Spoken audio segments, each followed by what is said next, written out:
ડીસા હવાઈ pillar ખાતે ભવ્ય લોક ડાયરો યોજાયો। આ લોક ડાયરામાં ભારે ઘોડાપૂર ઉમટી પડ્યું હતું।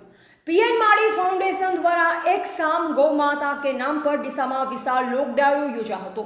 ડીસાના સેવાભાવી અને ભાજપ ગુજરાત પ્રદેશ બક્ષીપંથ મોરચાના મંત્રી પીએન માડી અનેક સેવાકીય કાર્યમાં સહભાગી બન્યા છે। તેવી જ રીતે ગૌશાળાના લાભાર્થીઓ માટે વધુ એક લોક ડાયરાનું સુંદર આયોજન કરવામાં આવ્યું। ડીસાના હવાઈ પિલર ખાતે એક સામ ગૌ માતા કે નામ પર પીએન માડી ફાઉન્डेशन દ્વારા તારીખ 31/5/2025 શનિવારના રોજ બનાસકાંઠાના ડીસા ખાતે ભવ્ય લોક ડાયરાનું આયોજન કરવામાં આવ્યું, જેમાં કલાકાર તરીકે કીર્તિદાન ગઢવી, રાજલ બારોટ, દેવ પગલી, રેખા પ્રજાપતિ, રાહુલ મકવાણા સહિતના કલાકારો ઉપસ્થિત રહ્યા અને મન મૂકી ગૌ માતાના નામે રમઝટ બોલાવી હતી।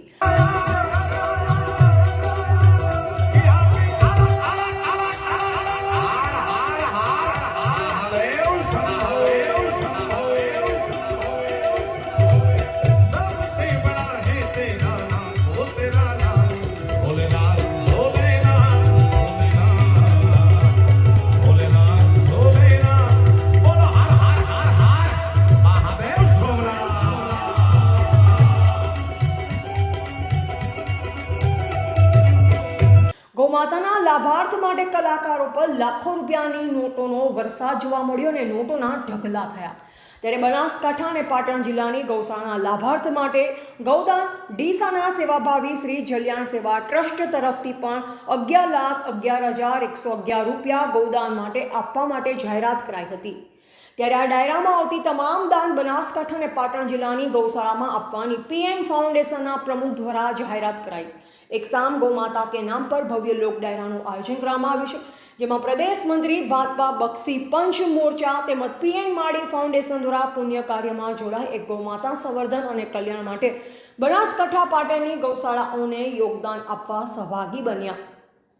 પીએન માડીએ જણાવ્યું હતું કે બનાસકાંઠાની નાની મોટી ગૌશાળાની લાભાર્થી માટે આ લોક ડાયરાનું ભવ્ય અને સુંદર આયોજન કરવામાં આવ્યું છે। પીએન માડીને સૌ કોઈ લોકો આ સેવાકીય કાર્યમાં સહભાગી બનવા સૌ લોકોએ આ સેવાકીય કાર્યોને બિરદાવી। આ ભવ્ય લોક ડાયરામાં વિશેષ મહેમાન તરીકે રજનીભાઈ પટેલ, ભાજપા પ્રદેશ મહામંત્રી ગુજરાત, મયંકભાઈ નાયક, રાજ્યસભા સાંસદ પ્રદેશ અધ્યક્ષ બક્ષીપંથ મોરચો, ડોક્ટર વર્ષાબેન પટેલ, ડીસા શહેર પ્રમુખ ભાજપ રમેશ દેલવાડિયા, પૂર્વ પ્રમુખ ડીસા શહેર બનાસકાંઠા જિલ્લા ભાજપ પૂર્વ ઉપપ્રમુખ કૈલાસ ગેહલોત સહિતના આગેવાનોએ હાજરી આપી હતી। પીએન માડી ફાઉન્ડેશન દ્વારા ડીસા હવાઈ પિલર ખાતે ભવ્ય લોક ડાયરાનું આયોજન કરવામાં આવ્યું છે, જેમાં મોટી સંખ્યામાં લોકો જોડાઈ ગૌ માતાના સેવાનો લાભ લીધો। મિશન મેદાનમાં ગૌશાળાના લાભાર્થી લોક ડાયરાના આયોજનના ભાગરૂપે ડીસા શહેર પોલીસે કડક બંદોબસ્ત ગોઠવી દીધો હતો।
સંબંધ ભારત ન્યૂઝ ડીસા।